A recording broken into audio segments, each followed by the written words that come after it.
Tatile wong atiku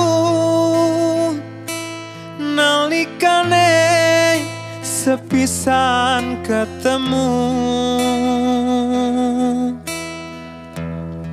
wong ayu dadi laku nggodha ati rinten siang dalu